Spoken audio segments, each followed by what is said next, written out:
Hello and welcome to Wyrd Wessex. My name's Andy. And I'm Craig. What have you got for us today, Craig? Is it aliens? Please say it's not more aliens. No, today we're heading to Heol Fanog, also known as Hellfire Farm, thought to be the most haunted house in Britain and often branded the Welsh Amityville. It's a farmhouse in Wales that became infamous in the late 1980s due to a series of alleged paranormal events experienced by the family living there. Oh, good. I was done with being able to sleep ever again anyway. In 1989, Bill and Liz Rich, along with Bill's 14-year-old son Lawrence, moved into their new home. Linda was 3 months pregnant at the time, and they were hoping for a new start, a fresh beginning, but instead they stumbled into a nightmare. Seemingly, either the property or the Riches were cursed. Haunted? I don't know. We will tell the story, and you can decide for yourself. The house was a rental property in an isolated location, surrounded by rolling hills and vast expanses of open moorland, nestled within the dramatic Banu Breceniog National Park in Wales. The isolation would have contributed to a sense of both peace and unease to the Rich family. The farmhouse itself was an old stone building, a converted barn, converted using stone from an older medieval house. This was evidenced by the ruin among the trees in the garden. Imagine thick stone walls, low ceilings, and perhaps a lingering dampness. So as I said, the house is called Heol Fanog, which means road to the peaks. Bill was an artist. He was hoping to use the space to create and earn a living. He was also worried about Lawrence and how he was feeling about his father's new relationship, always conscious of his actions. The first strange experience they all had together was not long after they had met. They'd taken Lawrence to Egypt and hoped to ease him into the new family setup. Setting off early one morning to beat the rush, they'd visited the pyramid of Cheops. Liz reached the dark centre of the pyramid first. Standing alone, she was surprised to see tiny lights like lasers shining on the walls. When Bill and Lawrence joined her, they couldn't see them, but had mentioned a feeling of unease. The space they were in felt oppressive. And then they all felt a presence in the room. Terror gripped them, and they fled the tomb for the bright, clear skies outside. Now, this might seem far from a Welsh ghost story, but it's thought to be where the Riches' problems began. Did they bring something home with them from that holiday? Back in Wales, the Riches settled into Heol Fanog. The summer passed quickly, and making the place their own, they'd added a number of animals, something that seemed to them like a vital part of rural life. Initially, sheep to keep the grass down, which ran off, to be replaced with goats and a pig that sat by the kitchen stove. Liz, having previously been anorexic for many years, had thought they'd never have kids together, and she'd blamed herself when a test had shown that the baby had gastroschisis, a rare birth defect where a baby's intestines and organs protrude through a hole in their abdominal wall near the belly button. Doctors had recommended an abortion, but Liz went through with the birth, opting for surgery after the child, Ben, was born. One day while sorting through boxes, Bill made an odd discovery. The first was a receipt for a bar bill from the last night out they'd had before moving to Heol Fanog. Its total? $6.66. But then the next one, a receipt for the first shop they'd done at the house, £66.60. It reminded Bill of the registration plate on a car that had nearly hit them when collecting furniture for the house, BST 666. Bill had grinned at Liz. "We're jinxed," he said. 666, number of the beast. One cold, dark night in late November, after making love with Liz, Bill, concerned that Lawrence may have heard all the noise from the banging and might be upset, decided to check on him. But first, he needed a wee. He headed downstairs to the cold toilet and, feeling exhausted after all the sweet, sweet loving, he sat down to urinate. Out of nowhere came a series of crashes, like someone in hobnail boots was stomping around above him. Oh, he thought. Lawrence was clearly not amused. So he headed upstairs, but Lawrence was fast asleep. And when Bill mentioned it to Liz, she hadn't heard any of the noises. So yeah, now this is where I start to think that maybe it's all in Bill's head. Like, Bill heard it, it was a physical sound. But then Liz should have heard it too, surely. So either I'm thinking Bill micronapped on the loo, woke up with exploding head syndrome. Or he has tinnitus or something. Yeah, or he's hallucinating, or a ghost is fucking with him. But again, surely a physical noise would be heard by Liz too. Overnight, Heol Fanog changed. The sunlight that usually streamed through the windows suddenly seemed to have dimmed, swallowed by a suffocating gloom. Dust motes danced in the eerie light, casting elongated skeletal shadows across the floor. The floorboards, once warm underfoot, now felt clammy and cold, as if the very earth beneath the house was shivering. And the silence. It was a different kind of silence now, heavy and oppressive, punctuated by the unsettling creak of settling timbers. It felt like the house itself was breathing a slow, deliberate inhalation that held its breath and then exhaled in a rush of icy air. The post arrived, a single envelope addressed to Bill. He tore it open, his brow furrowing as he scanned the contents. £750, he muttered, his voice strained. For electricity! That's more enough for the entire village. That afternoon, as Liz fed Ben, shortly after 3 p.m. in the bedroom, with Bill downstairs in the kitchen making coffee, a deafening bang echoed through the house. It sounded like the workshop door had been kicked in. Liz jumped, startled, her heart pounding, and Ben, startled by the noise, let out a wail. Then another bang, this time from Lawrence's room. He's at it again, she muttered, a familiar frustration creeping in. Lawrence had been in a mood all morning. But then her own bedroom door slammed shut with a force that made her gasp. It hadn't even been open. The baby cried harder, and Liz felt a cold dread wash over her. Heavy footsteps stomped down the hallway, each step a hammer blow against the floorboards, and Bill burst into the room, his face a mask of fury. What the hell is going on up here? He demanded, his voice trembling with anger. They exchanged a look of fear, an unspoken understanding passing between them. The air in the room seemed to thicken, heavy with an unseen malevolence. Lawrence, it transpired, wasn't even at home. That evening, while eating dinner, a single, deliberate footstep echoed from the top of the stairs. They froze, every muscle in their bodies tense.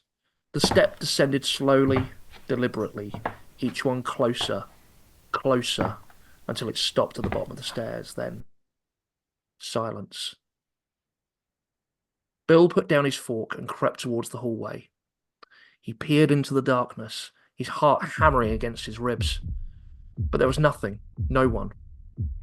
Liz, her face pale, whispered, "I'm frightened, Bill." Monday rolls around and Bill calls the energy company. He's met with the usual dismissive responses, but his frustration grows. He pushes back, his voice hardening, recounting the exorbitant charges. Finally, they concede, agreeing to send a technician to inspect the meter. Bill spends the rest of the morning immersed in his art, working on a demanding commission. He finally steps away from his easel, feeling a pang of hunger. He heads towards the kitchen. As he approaches, a wave of thick, sulphurous stench hits him. Assuming it's a cesspit, a common problem in houses off the main sewage, he rushes to the hall to call a plumber. He hangs up the phone and returns to the kitchen, but the smell's gone. Vanished, not a trace. When the plumbers arrive, they thoroughly inspect the property but find nothing amiss. They shrug their shoulders and advise him to call again if the problem reoccurs. Bill watches them drive away, a shiver running down his spine. The incident has left him shaken, a sense of unease settling deep within him. That evening, as Bill is engrossed in a book in the living room, Liz enters, her face pale. There's a smell again. She whispers, her voice trembling. But it's not sulphur this time, it's incense. Bill, trying to maintain a facade of nonchalance in the bright kitchen light, attempts to dismiss her concerns. Probably just our imaginations, love. It's been a long day. But Liz isn't convinced. It's not just the smell, Bill. It's that feeling that someone is always watching us, like there's someone standing in the corner just waiting for us to get close. The strange smells continue to plague them over the next few days, appearing and disappearing as mysteriously as they had arrived. Next, the house seemed to alternate between freezing and sweltering. Bill, having spent the afternoon tinkering with the temperamental car, entered the house, only to be met by a wave of unexpected warmth. He insisted to Liz that he hadn't turned on the heating, and indeed, the thermostat dial was firmly set to 0, and the radiators remained stubbornly cold. One day, while out walking the dog, Bill encountered a neighbour and, unable to contain his anxieties any longer, confided in him about the strange occurrences at the house. "Oh, there's no good luck there," the neighbour remarked. "Past residents haven't had the best times at Heol Fanog." He then pointed towards the ruin of an old manor house in the garden. "The Gandhi's just up that way. Used some of the stone from that place for their building work," he revealed. "They even found gravestones amongst the rubble." The neighbour paused, a thoughtful expression on his face. "You don't think they used some of the stone for your place now, do you?" he asked, his voice laced with apprehension. Bill couldn't say for certain. "Stone was definitely reused," he admitted, "but gravestones? I doubt it. Lawrence continues to be a moody teenager, much to Bill and Liz's dismay. He insists on painting his room a deep, unsettling shade of crimson, leaving them both feeling uneasy. Then their streak of bad luck continues. The large art commission that Bill had been relying on to cover their expenses is abruptly cancelled. No explanation, no apology, just a curt phone call. Bill manages to salvage some hope, reminding Liz that he has a smaller, more manageable order lined up.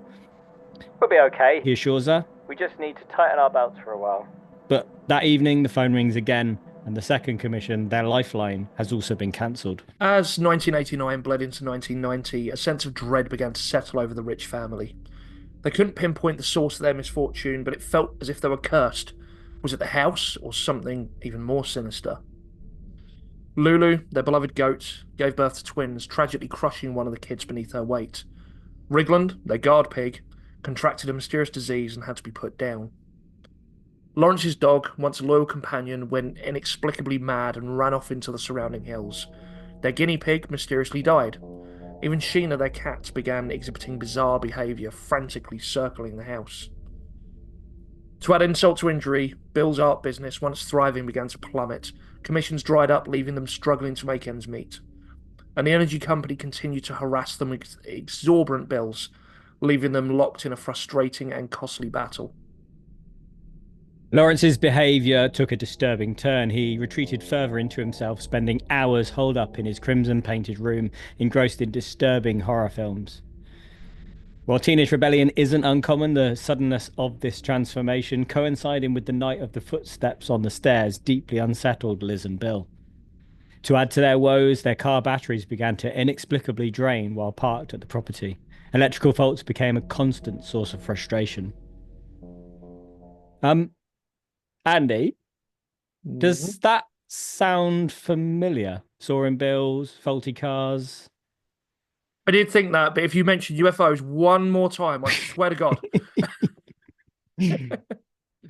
The piano, once joyful instrument, began to play eerie melodies on its own, echoing through the house when no one was in the studio. And the footsteps continued, a relentless torment. Heavy boots stomped across the landing, while ghostly slippers shuffled up and down the stairs, sometimes leading them to feel like something evil wanted to push them down those very stairs. Bill's mother, a no-nonsense woman, arrived for a visit. Initially, she dismissed the sounds of the stomping boots as the ramblings of a superstitious household. Lawrence, however, remained barricaded in his room, refusing to acknowledge her presence. When he finally emerged, Bill was horrified to witness his son spit in his grandmother's face and utter a string of obscenities. Bill felt a chilling disconnect, as if the words weren't Lawrence's own, but rather a voice of an ancient, malevolent spirit. He even noticed a disturbing change in Lawrence's appearance. His features seemed drawn and gaunt, his eyes hollow and lifeless. That night, a series of blood-curdling howls erupted from Lawrence's locked bedroom door. The howls were followed by 2 loud thumps, and then a pitiful whimpering. The next morning, they discovered that Lawrence had punched holes in the plasterboard. With no work coming in, Bill poured all his energy into his art, desperately seeking a distraction from the escalating chaos within their home. He found a strange solace in the act of creation, attempting to channel his anxieties and fears onto the canvas. It was clear that something needed to be done. The situation had spiraled out of control.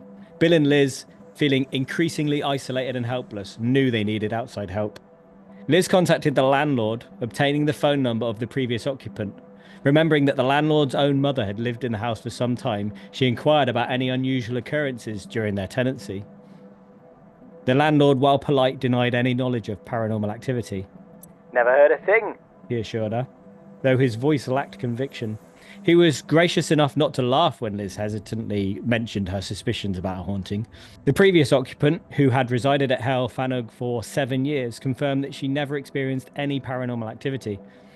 In fact, she expressed a fondness for the property, stating that she would have purchased it if her finances had allowed. She even recounted enjoying peaceful afternoons reading in the ruins of the old house. Liz felt a wave of despair wash over her. If the previous residents hadn't experienced anything, what was happening to them? With a growing sense of desperation, she reached for the phone book and dialed the number of a Catholic priest in Brecon. This was the first of many so-called experts to visit the Riches.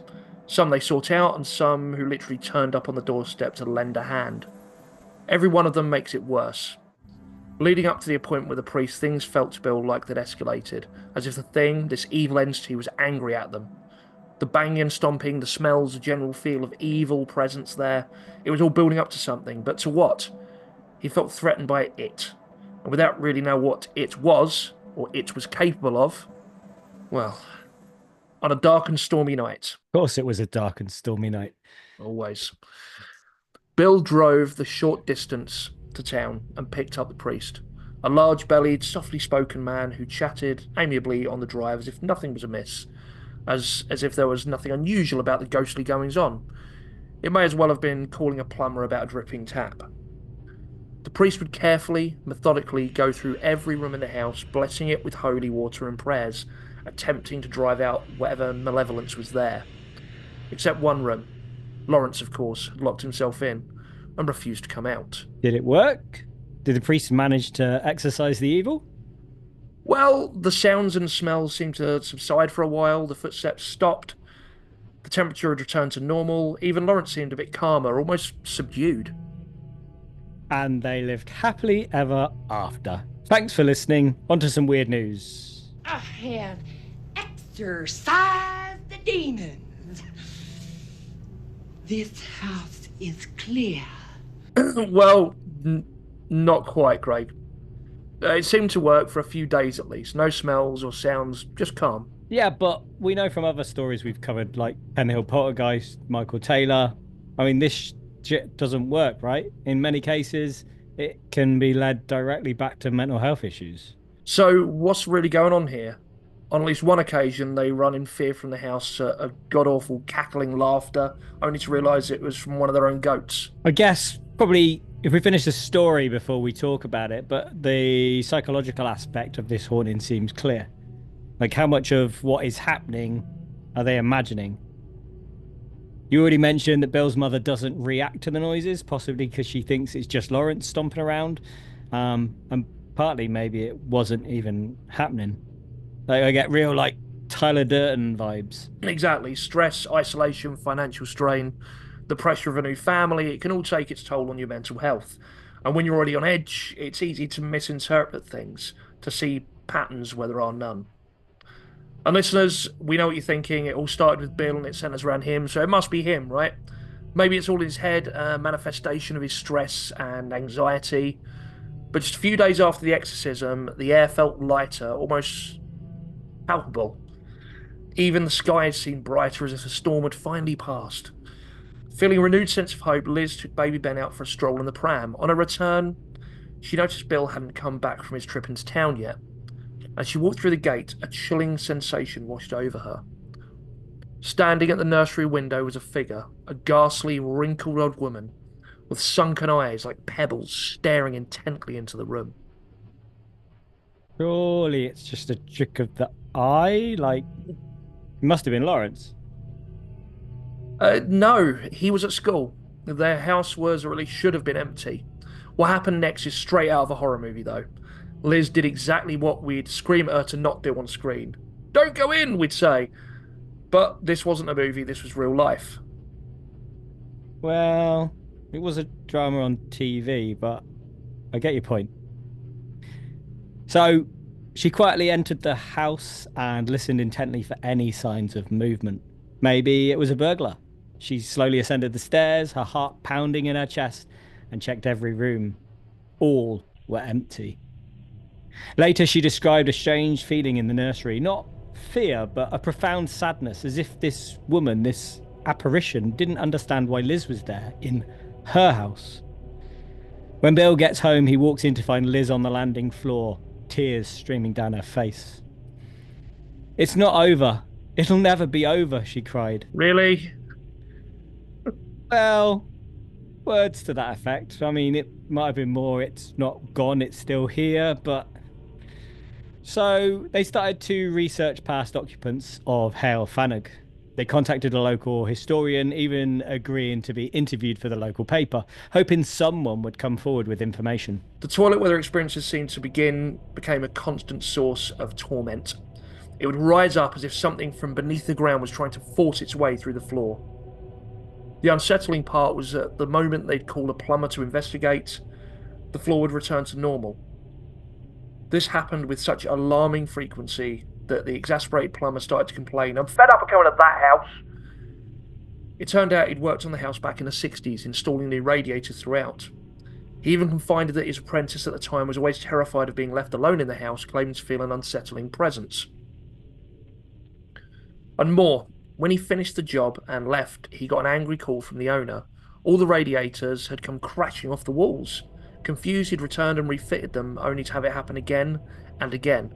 Finally, he had a brainwave. He'd been thinking about his apprentice's fear and decided to use cross-headed screws to fasten the radiators, sort of like little crucifixes, and it never happened again. When the story went out in the local paper, Bill had been slowly feeling himself unraveling. Constant fear gnawed at him, leaving him with a tight chest, shaking and sweating. But then the phone rang. It was a local builder. He explained that he had been involved with the original conversion of the house. He went on to say that he hadn't experienced any of the weird things that the Riches had, but he did feel a strange unease near the ruin of the old manor house. He explained that they had reused stone from it and found a lot of old gravestones during the construction, just like the neighbour had suspected. You son of a bitch, you left the bodies and you only moved the headstones! You only moved the headstones! One day, as Bill worked in his studio and Ben slept in his cot, Liz crept along the landing to check on him.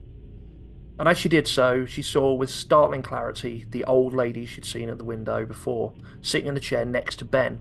No sooner had she seen it, it vanished, leaving behind only the faintest lingering scent, perhaps of incense or perfume.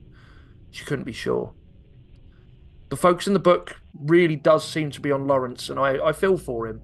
This only gets worse when Liz is put in touch with the head of Cardiff Spiritualist Church, Ray Williams. Now, Ray Williams immediately told them he would come to the house, but in the meantime, they should remove Lawrence from the house, for his own sake.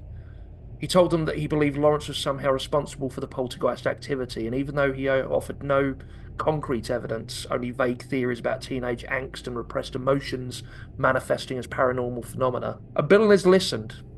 I realise they're at a loss for what to do at this point, but here we've got a teenager going through emotions, some real trouble. His father had separated from his mother, and his father's new partner, his stepmother, he and his dad have a new child together. In fact, at this time, Liz found out she was pregnant again. All the while, the problems were being blamed on the seemingly possessed Lawrence. And now, after all this, he's the one being removed from the house. I mean, yeah, a way to make him feel loved, you know? Ray arrives with two other people from the church, although only one is named. Larry Harry. Great name. Yeah. In the living room, Bill and Liz told Ray all that had happened, to which, as expected, he blamed Lawrence again. He went on to say that removing Lawrence from the house wouldn't fix the issue, as Lawrence had brought something into the house, but it would help Lawrence, whom he saw as a negative influence. The spiritualist then cleansed Bill and Liz's auras before leaving to make further arrangements for their return. As a side note, the book does at this point refer to another medium who works with her Red Indian spirit guide. Sounds Not familiar. to throw shade on the medium, but I do think it's interesting that the spirit guide is okay with being called a racist and highly offensive term. Yeah, I was going to say, very, very Akora. It's bizarre, right? I mean, it's the only reason I mentioned it, because I was like, wait, what? I'm not here to shit on spiritualists, but yeah, I've heard of a few people, Derek Akora included, that have done that. But back to Wales. Not those ones. Oh. Interesting whale impression. Have you not seen Finding Nemo? Yes, actually. The one that stuck with me was the seagulls, though. No! When the mediums returned, it wasn't Ray, but Larry Harry and the unknown medium. They're the ones that came back. Bill met them on a Saturday morning, as at this stage he and Liz had moved to her mother's house for a break from Heol Fanog. The mediums, at first seeming rather nervous, took a walk around the property both inside and out. When they passed near the bathroom, the medium dramatically doubled over, almost falling, complaining of a terrible shock in the middle of his back. This was an area that Bill says many mediums and clairvoyants had experienced similar sensations in. Bill returned to the kitchen for a coffee while mediums began to do whatever mediums do, I guess. In the hallway between the toilet and the bathroom, one of the mediums went into a trance, laughing and repeatedly saying, "You're not a Presbyterian." Returning to the kitchen, they reported finding 4 beings in the house. An old woman who was trapped and couldn't get away, a mischievous young man, and another young man. And they say that they were all gone now. And they all lived happily ever after. Weird. Now, wait a minute. You said 4 beings. Counting is not my speciality, but I make that 3. Yeah, so the 4th being refused to leave. This was the one claiming to be the Presbyterian, who the medium guides were adamant was lying to them. They went on to say that the being had been conjured up in the 16th century because of something Bill had done in a previous life. They weren't sure what Bill had done, but this alchemist, or witch as they would come to call it, was somehow attached to Bill for the last 18 to 22 years. So now we have mediums preying on what seems to be an increasingly unwell mind. On the surface, they're trying to help, maybe, but in reality, if underlying mental health or psychological issues are at play, what they tell him is likely not helpful and could even be detrimental. Yeah, indeed. And that is something we've mentioned before, again, in other exorcisms like Michael Taylor and things like that. But the family moved back to the house, but the unsettling feeling within hadn't improved. In fact, it seemed to have intensified. Lawrence, Bill, and Liz barely communicated anymore. As Bill and Liz headed for lunch one hot July Saturday, 3 people arrived at the house, a man in his 60s with ring-covered fingers and 2 young women barely in their 20s. Lawrence would later describe the man as oldish and tanned, and the woman as tartly dressed. It's an interesting turn of phrase there. They claimed to be French and had come from the Pyrenees, claiming to be registered exorcists. The man said that he dreamed of the house and had left immediately to come to their aid, although he had to catch the return ferry that day. It's not clear how important it really was for him to help, or if he was simply a tourist, not fascinated by it all. They walked around the house, talking about a black cat and a stone cross, saying the solution lies underground, a pagan burial ground. They pulled the compass out in the hallway, which spun wildly. They thanked Lawrence and left. The next visitors to arrive were during a period when Liz had gone to rest at her mother's. With everything that was going on and her pregnancy, it was getting too much. Bill was glancing out of the window when he saw Mr. Harry and 2 people, a man and a woman, who turned out to be Dutch mediums. They'd shown an interest in the house when it had been mentioned at a seminar at their church. Larry had tried to call ahead, but the Riches, due to their dwindling finances, had had the phone disconnected, further adding to their feelings of isolation. So after the woman had walked around the house and garden, she returned to Bill and Larry in the kitchen and announced that she'd seen the potent presence of the spirit of a witch. Bill couldn't help but query, "How do you know it was a witch?" And they replied, "Because she was wearing a conical hat, like you see in stories." There you go, so she looks like one.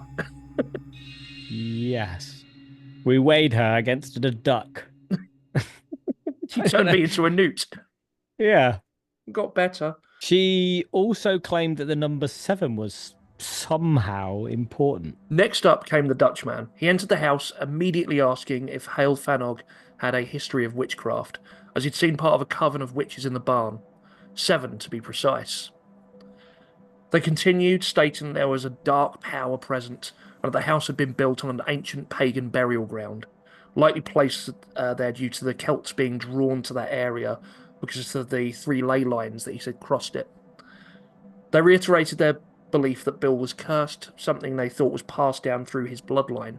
Asked to look at his past, Bill recalled how, as a student, the caretaker of the flat he'd lived in was none other than Alexander's. Wait, the Alexanders? Yep. The one they call the King of the Witches? Indeed, and Alex had apparently offered to help with Bill's artwork by initiating him as a witch. Bill had initially accepted, but he freaked out halfway through the initiation and decided it wasn't for him. Larry and the Dutch clairvoyant went outside and started to circle the house, chanting what sounded like incantations and attempting to erect a psychic wall around the property to protect them. And then they conducted a cleansing ritual.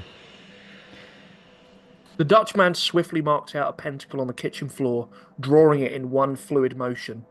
"This is necessary for your protection," he declared. While he did this, his wife stood in the centre of the kitchen with outstretched arms, forming the shape of a cross, to prevent anything from entering, she explained.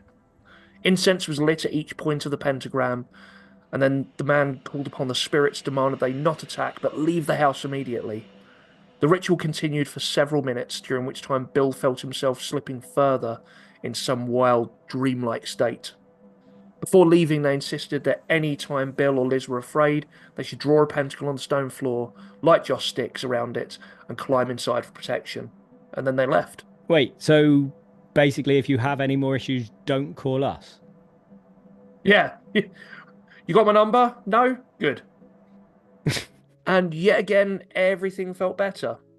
They thought it had worked. No stomping footsteps, no strange smells, no feeling of impending evil. And actual work had returned to Bill's life. And the Gandhis next door had commissioned him to paint a portrait of their beloved horse. Meanwhile, Lawrence was sent to a boarding school 10 minutes away, for his own good, of course.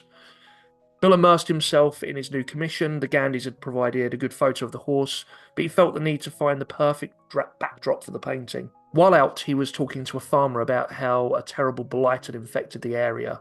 Lambs and calves were being born blind, deformed, or deaf, a phenomenon that no one could explain. It had started the day after the psychic wall had been put up at Heol Fanog. Bill returned to the painting in the studio. It was all going well except for one of the hind legs. He just couldn't get it right, but eventually he conceded that it was good as it could be, and he took the painting to the delighted Gandhis. Things continued to look brighter. They even got the phone reconnected, helping to alleviate the feelings of isolation. But then Mrs. Gandhi called to say their beloved horse had died. She pretty much accused Bill of killing it, saying it had developed an issue with its leg, the very leg that Bill had struggled to paint. This, she claimed, had led to the horse's condition worsening until it finally succumbed. They'd buried it where it died, which, to Bill's horror, turned out to be the exact location he'd chosen to paint the horse. She proceeded to tell Bill that everything that had happened at Heol Fanog had been happening to them, and then they'd burned the painting. Oof. August 1990 saw the nearby stream break its bank and gush through the property. Bill was convinced it broke the psychic wall at this point. Their problems returned. It wasn't the smells, footsteps, or temperature fluctuations. Those remained normal. It was the spectral sightings. The old woman was back wandering the house, and somehow it felt worse. They decided they'd had enough of all the so-called experts that had visited, and this time they contacted the Anglican Church. Reverend Bryn Jones came knocking at the door, accompanied by two men, one being well over 6 feet tall, who held back while the other introduced himself as Roy Matthews. 10 minutes into telling Bryn about their problems, Roy jumped up and ran from the room. "You can't hide from me! I can see you!" he bellowed, darting up to the studio. "I can see you hiding behind the easel." On his return, Roy got them to all kneel and pray together before performing a ritual. Afterwards, he explained to Bill that he'd found 3 human spirits in the house, but the 4th being was not human. It was demonic, he declared. He ended by calling upon the blood of Jesus to protect the house and to bind Satan. And for a while it worked, but 3 months later, it returned in force. Roy Matthews returned going room to room. "It was hiding from me, but I have bound it," he declared. But within days it returned, and this time the Reverend told them that they needed to look for help elsewhere. While many of the other issues had subsided with the visit by the spiritualists, the visual apparitions were more intense and terrifying. Things were getting worse. Liz started to see manifestations in the garden. A figure stood in the trees watching the house. The old woman continued to wander the house, and a 7-foot-tall black figure began to appear in the kitchen. Their daughter, Rebecca, was born that December. After a while, the phone calls to Lawrence started to sound brighter. He seemed to be improving, and Bill felt a genuine sense of relief, as if Lawrence had finally been rescued. Perhaps he had, or maybe simply being away from the oppressive atmosphere of Heol Fanog and the impact of his parents' distress had helped. In a surreal, dreamlike state one night, Bill, Liz, and their 2 young children fled Heol Fanog. They couldn't bear the evil presence anymore, and sought refuge with Liz's mother, who, though bewildered by their accounts, welcomed them with open arms. They had lost faith in all the supposed experts who had made grandiose claims of assistance, Perhaps this entity, whatever it was just simply too powerful. One day, while confiding in the assistant at the shoe shop below Liz's mother's flat about the whole ordeal, Liz was introduced to Reverend Arthur Neal, a renowned author on the subject of exorcism. Though in his 70s and caring for an ailing wife, Reverend Neal was unable to offer in-person assistance. However, he directed the Riches to a Baptist minister named David Holmwood, who expressed a willingness to help.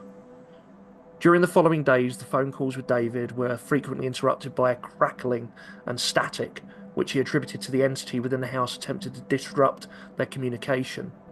David assured them that he would visit as soon as he felt spiritually repaired. During their stay at Liz's mother's, things weren't exactly better. Every sound, every shadow was scrutinised, interpreted as something out of the ordinary. It felt like the unsettling atmosphere had followed them, seeping into their new surroundings. One morning, an Egyptian pendant appeared on the living room floor. None of them recognised it, and they had no idea where it had come from. When Bill picked it up, he received a short, sharp electric shock. This, to them, was confirmation that whatever malevolent force resided at Heol Fanog had followed them. Not just to Liz's mother's house, but perhaps even back from their trip to Egypt. They took the pendant outside and smashed it to pieces, hoping to sever the connection. Each day, Bill still had to return to the house to feed the goats and the cat, and it never got easier. Each day, he was glad to have survived. They returned to Heol Fanog in June 1991. David Holmwood was finally ready to visit the house, having spent time preparing and fasting. He arrived accompanied by Anita Dick. Giggity. It's a good name. Anita Dick. It's an Austin Powers level name, not even Jones. Like, it's Austin Powers level. Who would call their kid Anita when their surname's Dick? Come on. Anita was a reformed Satanist who had been exorcised by Arthur Neal. She was a large, imposing woman in her 40s, short and stocky in stature. David himself was a tall, thin man in his mid-50s. Now, when we say Satanist, is that like "Hail Satan," or is that like the non-religious type of Satanist? They don't specify, but based on the way they describe witches as being people that wear conical hats, I'm going to assume that Satanist doesn't mean someone that literally believes in Satan. Because at one point, women in conical hats, that was a fairly standard thing. I know when it's like the whole trope of them like brewing trouble, sort of bubbling cauldrons and everything. That's sort of, a lot of that, the conical hats and the brewing, it comes from when women were brewing. And I read this whole paper on like how women who are brewing and becoming independent brewers kind of then got accused of being witches, and that look got associated with them. Different tangent there, but like, yeah, as you say, doesn't mean they were witches because they were wearing those. Doesn't mean a Satanist believes in Satan. It depends. No, it's not clear, but then if she's been exorcised, I guess maybe there was some inclination to believing in an actual Satan. Although saying that, if you are... Some people would regard Satanists as in like the LaVey style Satanism. Yeah. Like the not so believing in religion, you're your own God thing. They believe that. Some Christians would believe that as Satan and still worshipping Satan. That's the more self-indulgent one, isn't it? Yeah, I think so. Yeah, I need to do a bit more reading. It's more about like, doing stuff that you enjoy and gets you off, essentially. Well, there's branches of it. Some is, some isn't. But like, but yeah, Christians, reformed Satanists who have become Christians, still tend to refer to that as satanic. Yeah. So it's complicated. It's a complicated thing. Yeah. Maybe we should do an episode on it one day, Craig.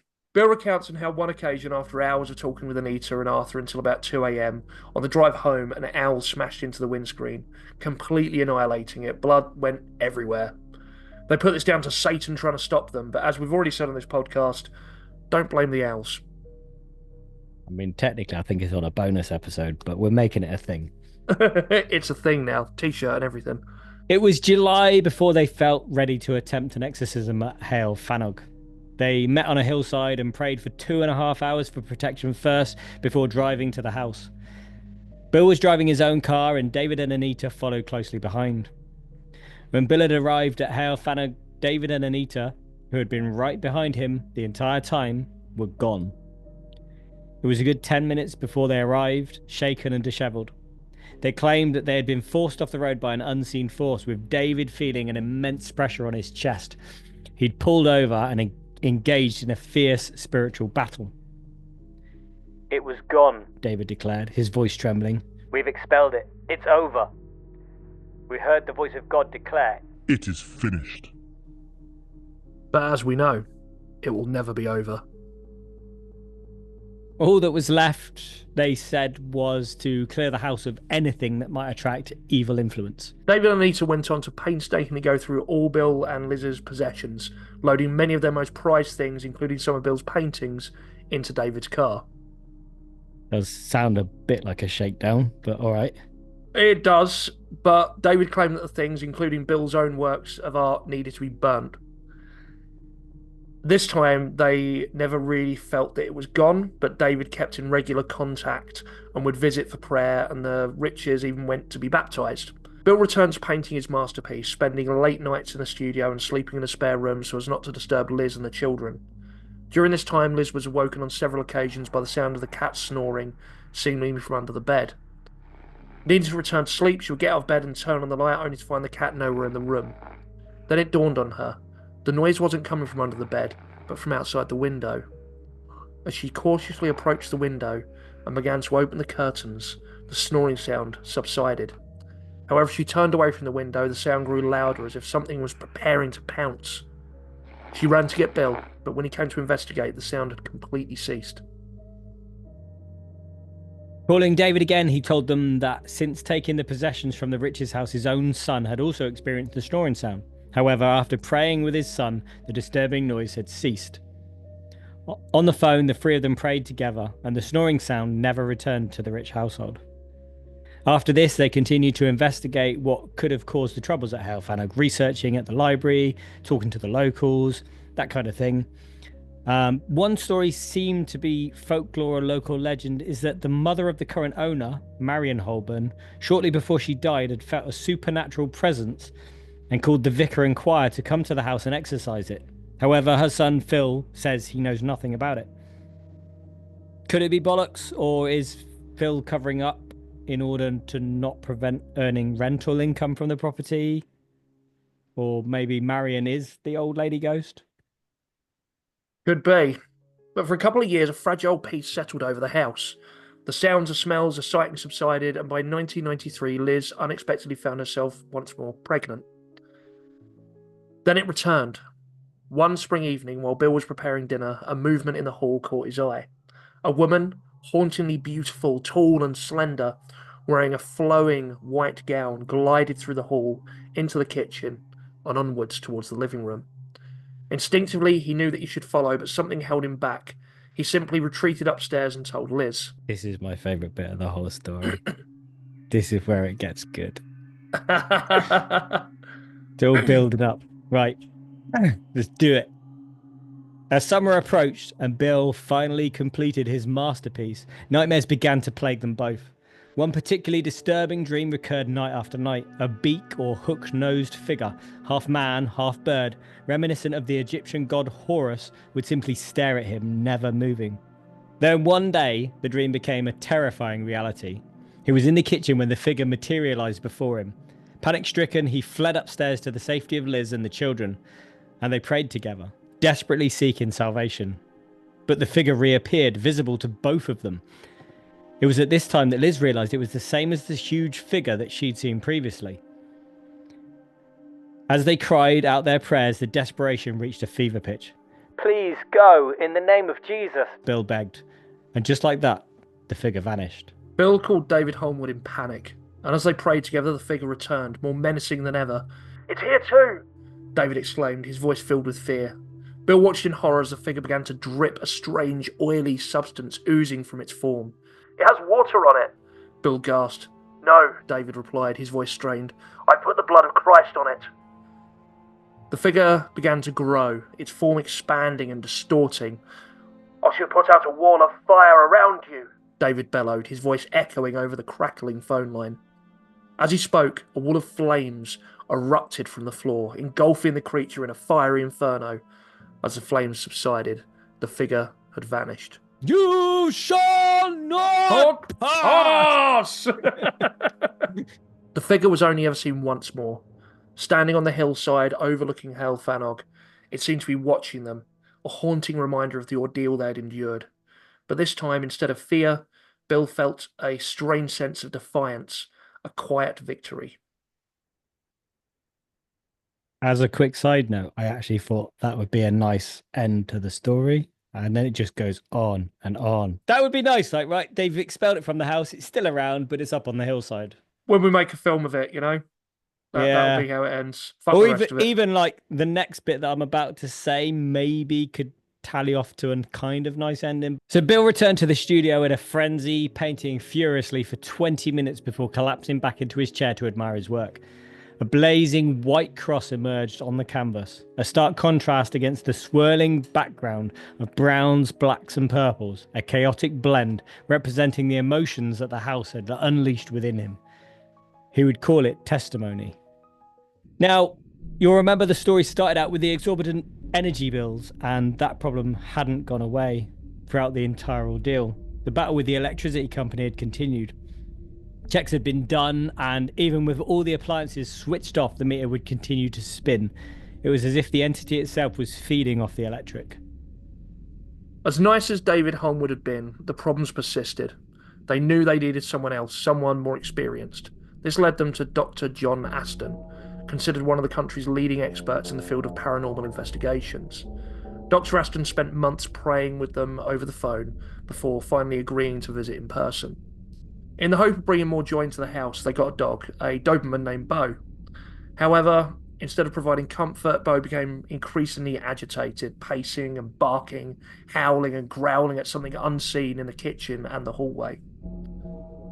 On July the 29th, 1993, Dr. Aston arrived with 3 assistants. What followed felt eerily familiar to the previous experiences with other experts. They walked around the house, sensing presences, praying, and even singing hymns together. John took Bill into the living room while Liz was escorted by the assistants to the kitchen. Bill couldn't really hear what John was saying to him, the attention drawn to the strange sounds emanating from the kitchen. "Leave them to it," John whispered, his voice low and urgent. These new experts, however, felt Liz was somehow fundamental to what was happening. They sat her down in a chair in the kitchen. "It's something about your eyes," one of them said. "What do you want to know about my eyes?" Liz replied, her voice laced with apprehension. It was true, she had always felt a strange power emanating from her eyes, an ability to influence others, to get them to do what she wanted. The man in the room only replied, "The spirit of the eyes is in you. Do you believe that Jesus Christ is your Lord and Saviour?" he asked. From the living room, Bill heard a response that sent shivers down his spine. It wasn't Liz's voice, it was deep, inhuman and terrifying. "No," the voice rasped. "Nothing to do with me." Followed by a chilling, echoing laughter.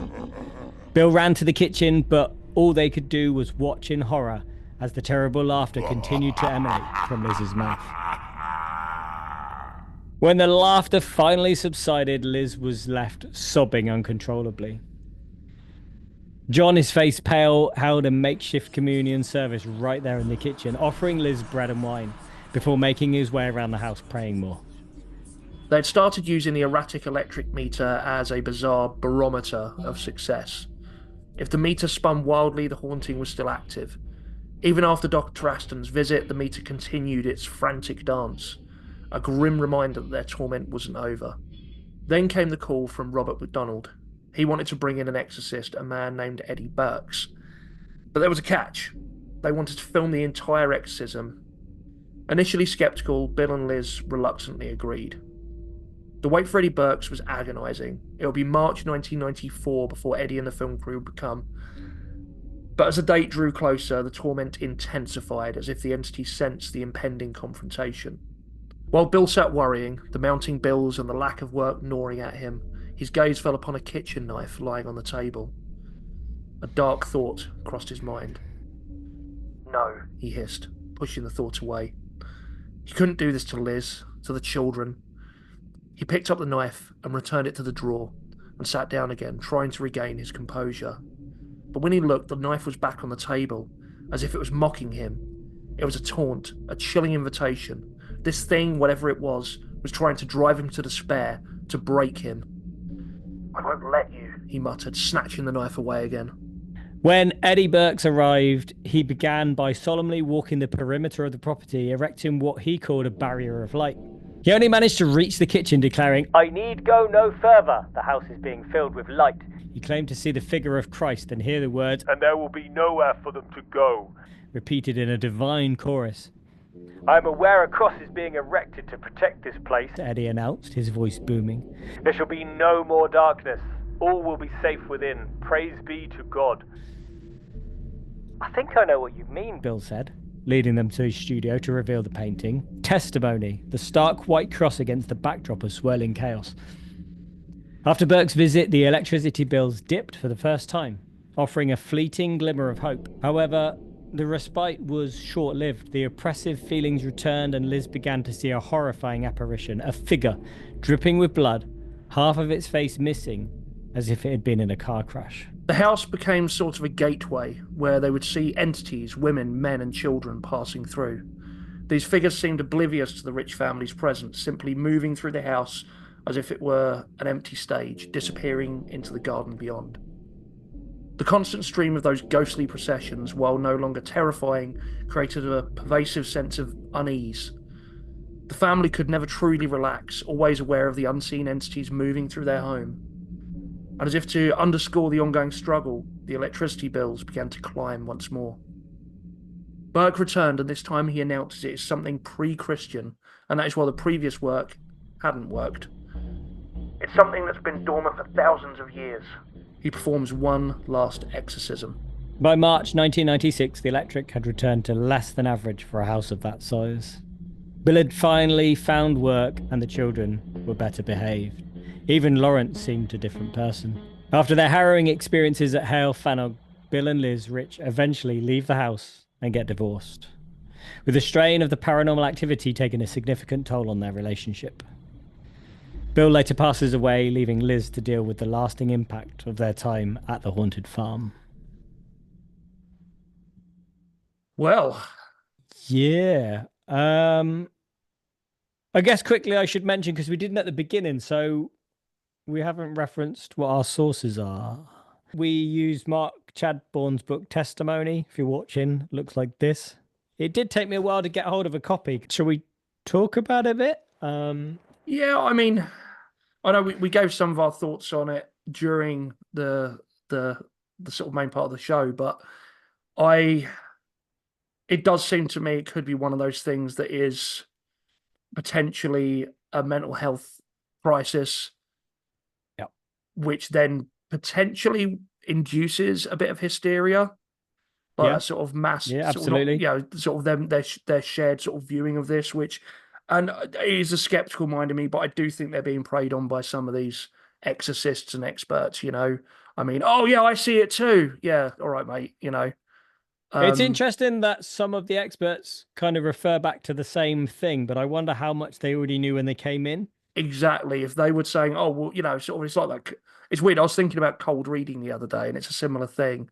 If you hear, if you ask the right questions, you can answer them without realizing it.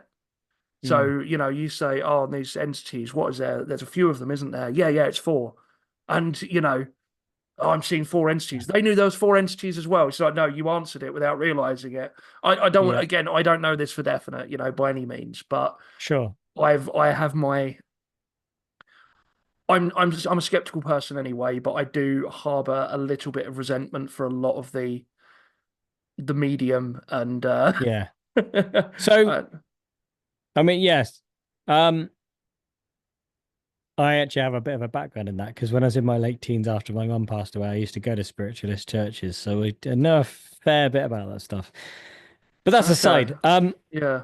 You're talking about mental health, right? So I think it's worth kind of saying as well, like, I think we have said on the podcast before, Catholics in general point people to mental health specialists first before they do exorcisms. Yeah. That, I know this is a bit like when we did Michael Taylor. No, I was going to say the Coombs, actually. So the Coombs, which we've just done, is a dramatization, and I feel like this is probably the same, but it doesn't at any point mention that anyone says you should go and see a mental health expert first. They all just seem to be like, I'm going to be the one to save the day, in a Welsh accent. And I mean, Lawrence definitely should have been gotten some help, at his age. And yeah, Mm. I think it's right. I think being in a boarding school probably did help. It got him away from that. And while that is a rough way of dealing with a potential crisis, a potential, sort of mental health issue, at the same time, maybe that either shock to the system or being away from something sort of gave him a bit of a reset. Yeah. Um, that bit at the end as well, I've got in my notes to bring up was the whole pre-Christian, which I Mm. think is odd because if God created everything, then how can there be a pre-Christian? Because he talks about how the entities didn't respond because it was before they knew about God, essentially. And like, how does that Yeah, work? I mean, it depends on. I mean, the stance of the church is still, sort of. There's a lot of people that, were pre-Christian, and it's only very specific ones are like, yeah, the Earth is 7,000 years old or whatever. No, but I Um, mean, as in, like, if God has a power over oh, these 100%. things. But I think knowledge of God gives you more power or susceptibility to that power. Yeah, maybe. Yeah. Or they're charlatans. Yeah, and I've got to mention, so yeah, so in the book, there's a whole section about ley lines as well, but I figured that that's probably due an episode at some point, so I left that out. Yeah. It mentions UFOs quite a bit. Um, but that's a good point to mention though, is that the reason why I did this now is because the similarities to the Coombs story. I know I brought it Yeah, up earlier, exactly. but there are some things where in this case it's a ghost, in that case it was an alien entity. Like, I just find it interesting because they're very close in location to each other. Yeah, and the noises in the house, the electricity, The um, figures, the the shadows. figures. Again, similarities obviously to the Harvest as well. Yeah. Yeah, so what um yeah, well, I mean, what do you make of it? Other than the mental health side, is there anything else you put it down to?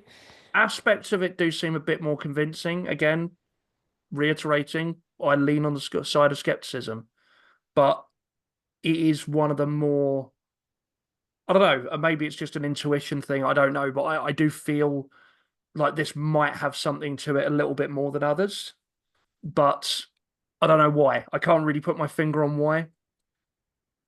I I think feel it, I feel it was a mental health thing. I think overall Uh, it was.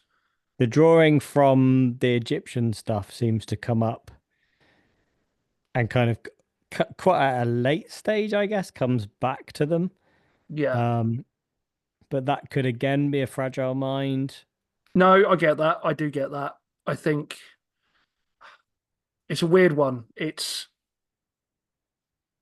What we do. This is true. This is in the name.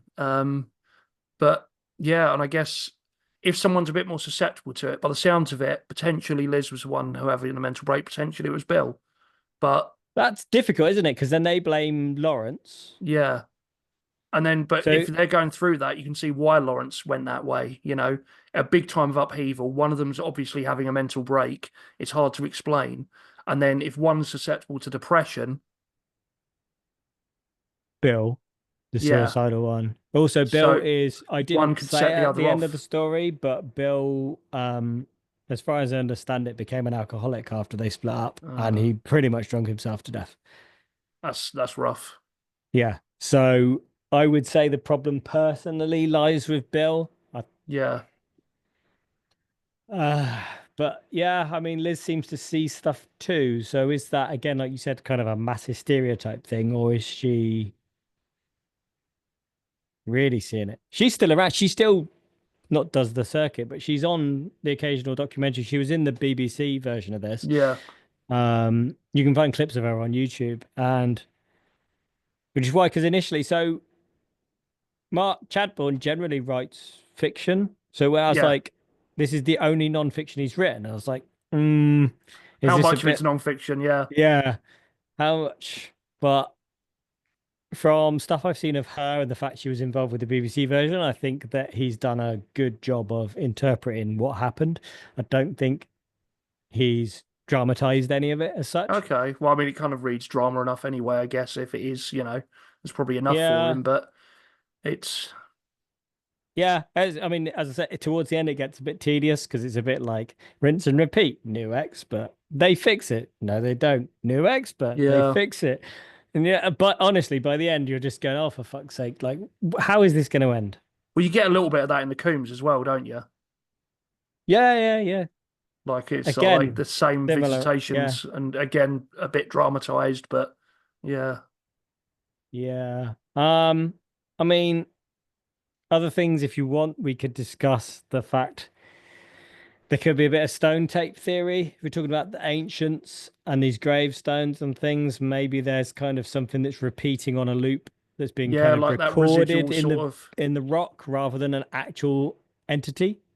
I mean that could be it, couldn't it? Or that sort of all that malevolence could be attached to it rather than actual, sort of a physical being, or not a physical being, but like a rather than an evil entity, it's an evil sort of just essence But or of distress or something like that, that then to sort of just manifests as them seeing shit. but it doesn't ever really do anything. No, no, it's just there. They see it, they witness it, they smell it, they hear it. But it doesn't hurt any of them. No. So at what point do you say that it is just something playing on loop? Yeah, I mean, similarly, you've got time slips. yeah, that's it. Which could, it's interesting, and I don't know, maybe cut this. Maybe actually, no, she won't care. Becky said she's never seen a ghost, but she thinks she's smelled them before. That was just your fart. She'd probably agree with you. No, just she's felt like the presence of a dead relative, and she could swear she could smell them, like their cologne, like with her granddad or something like that. Yeah. And she said she'd be up for talking about it at some point. So maybe I shouldn't go into it too much here, but Well, she has to now. well, that's it. That's it. Call out. But yeah. It So reminds me, I think I've said before, haven't I, about smelling tea in my mum's cupboard after she yeah, died. I mentioned that story to her. She said that was on an episode she had heard. So she did Yeah. remember that. I mean, anyone that hasn't, because I think it might have been on the first episode, right? It was Yeah. it was actually a bag of tea bags. Oh, Let's see. Yes. I think we've covered most of it. I think most of it comes down to the fragility of the human mind, right? yeah. But I mean, we always encourage this as well. But in the comments, let us, if you're watching on YouTube or whatever, or if you're on the Facebook group, let us know what you think as well. What you think of it all. Yeah. The only other thing I guess is, which again is probably something for its own episode, but whether it's more of some kind of fairy spirit of the land type thing. But That is another idea, isn't it? yeah. Which hopefully going to cover some of soon. But that is, yeah, it could be, especially in Wales, get a lot of that. Yeah. But I mostly I lean towards a guy that's having a mental health break, and that just spreads to affect the family. And well, to be fair, we haven't mentioned young children in the house, so the whole, which we have done before, baby brain, Yeah, right? So it could be a combination of different things. And so the thing on the toilet at the beginning feels very much to me like he was nodding off on the toilet and woke and up that exploding exploding head. head. Yeah, That absolutely sounds like that to me. yeah, And with someone that's got a fragile mind already, the more they experience, the more that happens. I don't think we mentioned it. So there is a past lady that lived in the house and she had a mobile that started spinning, and she kind of wedges something in to stop it and then forgets about it. And she kind of says, like, if you believe in that kind of stuff and experience it, then you'll continue to experience it. That's it. Whereas she was just like, no nonsense, just like, stop that. No. So whether you can do that to a ghost, I don't know. Just be like, oi, shut up. Oh, You shall not pass. pass. You know, That's it. Heol That's it. Fanog sounds like something from that too, doesn't it? It does. Well, I mean, Tolkien was known to borrow the odd, Yeah. the odd word or two, or all of them from Welsh I remember and that line with Gaelic. Gandalf. You shall not pass, boyo. Oh, in the remake, maybe. In the remake. The Welsh version of Lord of the Rings. I'd say a Welsh Hobbit would be good. It would be. It would be. Set in the valleys. Aye. In the valleys, That was good. of course. Right. If we're done talking about that stuff, should we do some very weird news? Let's do some very weird news. Do you want to go first or shall I? I've got my story here. If you want me to go, I can. Yeah, you crack on. Okay. This is from Kent Online. Don't ask me why. Nice. News source. So actor Sean Williamson, who, in case anyone from, I guess from Britain knows, is from EastEnders. He's Barry in EastEnders. Barry from EastEnders, or a fan of The Office or Extras, not The Office, Extras, and Extras, yeah, that's true. and Forgot he was in Life's that. Too Short. Yes, I forgot about that one. Indeed. So yeah, but he's probably most famous for EastEnders and being Barry. Yeah. Because they reference it in those things. Yeah, so Sean Williamson talks about the ghost in his Sheppey home and his time on Celebrity Help My House is Haunted. Nice. Yes. So the article says at first, actor Sean Williamson couldn't contend with the fact that his Kent house was actually haunted. But when the 59-year-old, best known for playing Barry, as I already said, in EastEnders, was pushed down the stairs of his Sheppey home, which he shares with his wife Adele, this was the final straw.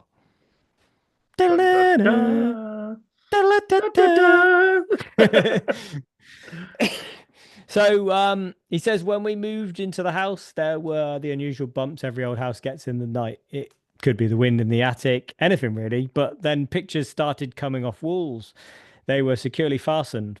That's when I knew something was up, says Sean. I remember when we were doing our kitchen extension, we got to know the builders really well. So sometimes we would go off to work on a Friday at the weekend and leave them to lock up, saying goodbye. Once, half an hour later, they phoned and said, "You haven't left yet then?" But we were halfway out on the M25. They said there was a woman upstairs looking out at us. That's kind of weird because you think they'd just go back in and be like, "Oh, Oi." he's still here." But, yeah, they phone him apparently. I also used to sit in my office, which was on the second floor, and I could feel a hand on the top of my chair rocking me. There were all sorts of things. It was never a nasty or malignant presence. I could always deal with it, no problem. But then one day I was walking down the stairs with a cup of tea in one hand and a plate in the other, and I just fell. That sounds dangerous. Come on, That Sean, what are does. you doing? Stairs are the enemy. It says it wasn't like a buckle. I went up in the air, both feet, and landed on my back. My cup of tea and plate smashed. It took me 5 minutes to get my breath back. I just thought, Christ, what was that? At the back of your mind, you wonder if it's the ghost. When the team moved in, we found out that there was a strong presence on the stairway. So for Sean, his 5-bedroom house hasn't felt safe to live in, but in a dramatic spirit trigger session during the second episode of the show, he confronts the spirit of a man named George who murdered his wife in the 1900s. By pushing her down the stairs? In a minute, I'm going to show you a picture of the Exorcist because he looks fucking cool, mate. I want to be his friend. Get him on the show. Right. Yeah, so Sean says it needed to be exorcised. I can understand why people would say this is all crap, but there were other reasons why I felt like that. I've always been open to it and believe that the spirits of people linger after they're gone. But I was still 50-50 until the ghost started to inflict physical damage on me. That's just a different league. Combined with the use of cutting-edge technology, the ghost-busting trio immersed themselves into the dark histories of inhabitants before them to help the celebrities reclaim their space once and for all. I wouldn't call it a religious ceremony, but it's a set ceremony where they get in contact with the ghost, which means you have to move out of your house for one night. It's like a ritual where they also leave various things in your house, a crystal, and gradually over time it diminishes. It's all a bit weird. Even when they're gone, stuff still kept happening, but not as bad. This sounds like the story we just did. Yeah. I still hear noises, and sometimes the television comes on for no reason. So we got in touch with the team who told us that it takes a while. It's like they get the crap beaten out of them and then they drain away. And it says, but how angry was Sean with the spirit for disrupting his home? All it did was insult me. It wasn't great. I was angry. It pushed me down the stairs and that he wouldn't let go of the spirit of his wife. So he's just a wrong un. George is an asshole and he had to go. I love that. I love that. It's a wrong bloody ghost wrong. What asshole. That's why I'm really glad of this program, because now, even if it's a bit of spirit remains, it's not doing any harm, says Sean. I'm going to quickly screen share because I'm going to show you a picture of this exorcist. Because Okay. All right. He does look cool. Tattoos on the neck, big beard. Look at that mustache. Right. He's someone that gets beard oil for every Christmas. Right. So, yeah, if you want to be my friend, Ian Lawman, then contact me at wyrdwessex@pm.me. If you're listening, Barry, which I'm sure you are, if you don't feel safe in your 5-bedroom house, I'll live there. Oh, that's very generous of you. I know. Bit of Wyrd Wessex investigation. So I have a weird news story. So this one is from earlier this month in their weird but true section. Which month? Because it's going to be February when this goes up. It's from this month, if this month was January. So this one is from January. And light-hearted, as I said. Toddlers played with dead grandpa's ashes. I'm going to do that again. Asses. Oh, dear. Oh, my God, that makes it a lot darker. Toddlers played... No, Andy. Just and me. Bye. That's enough internet for the day. Toddlers played with dead grandpa's ashes and may have eaten them. Shocked mum says. Ashes. I'm back. Hang on, eaten them? The boys got pawpaw. What? So, the tag underneath is ashes, ashes, we all chow down.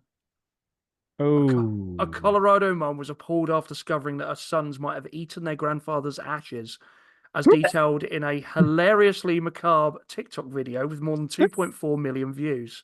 The boys got pawpaw, Monica Long exclaimed in a clip while describing their alleged grandpa's slam breakfast. The single mother of 3 claimed she had left her 2 toddlers, aged 3 and 2, alone for a moment in early January so she could use the bathroom while preparing for a birthday party. The Coloradan, I guess that's the name of someone from Colorado, was only there for several minutes, but when she returned, she saw the boys were playing what looked like white dirt. During the 4 minutes she'd been gone, the 2 hellions had managed to smear the soot over their faces, bodies, and the floor. I was like, where did this dirt come from? Recalled Long, who vacuumed up the mess. Then, days later, she discovered the empty container, which is shaped like a cross, like a glass cross, that had housed their grandfather's ashes, and the horrifying truth had dawned on her. The dirt was his cremated remains. They got him and they dumped him out all over my carpet, wailed the distraught mum in a TikTok video while holding the cross-shaped urn. And I didn't realise it was pawpaw until I vacuumed him up. She even speculated the tiny terrors may have engaged in post-mortem cannibalism, exclaiming, they may have eaten some of him too, because one of them had the cap in his mouth. Fucking Jesus Christ, fuck. Right. So, all right, let's assume that this story really happened. Yep. I mean, first off, we got the issue that it's a news article that's based off of social media, which I hate. Yeah, all right. Because they're desperate for stories. Yes, tell her as it is. Go on. I mean, yeah, okay, it's a weird story, but she then wanted to tell the world that her kids ate her grandpa or their grandpa. I mean, on one hand, I think there's a very good chance she did just fake the whole thing. Yeah, I think it's TikTok. I think it's kind of clickbaity. Alternatively, I wouldn't put it past someone that actually happened to, if they're in the right frame of mind, thinking I could go viral for this. Anyway, I'll finish it up because that's what we do. We see things through. The scene evoked a similar horror to the cat using grandma's ashes as a litter box in Ben Stiller and Robert De Niro's 2000 comedy Meet the Parents, in brackets, perhaps Eat the Parents.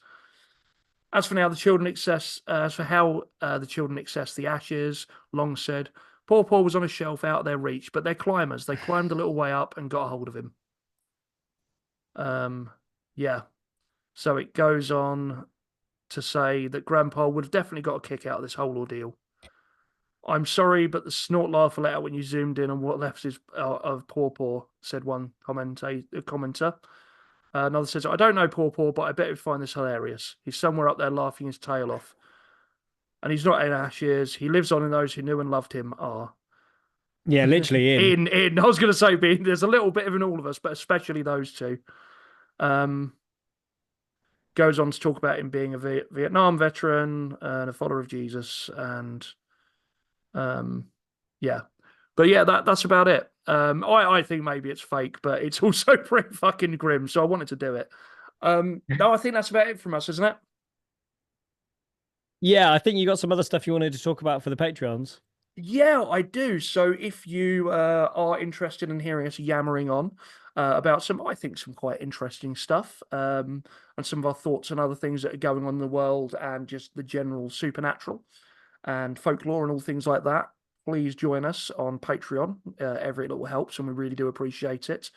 But for now, from us, thanks for tuning in, and until next time, stay weird. So, Craig, JFK.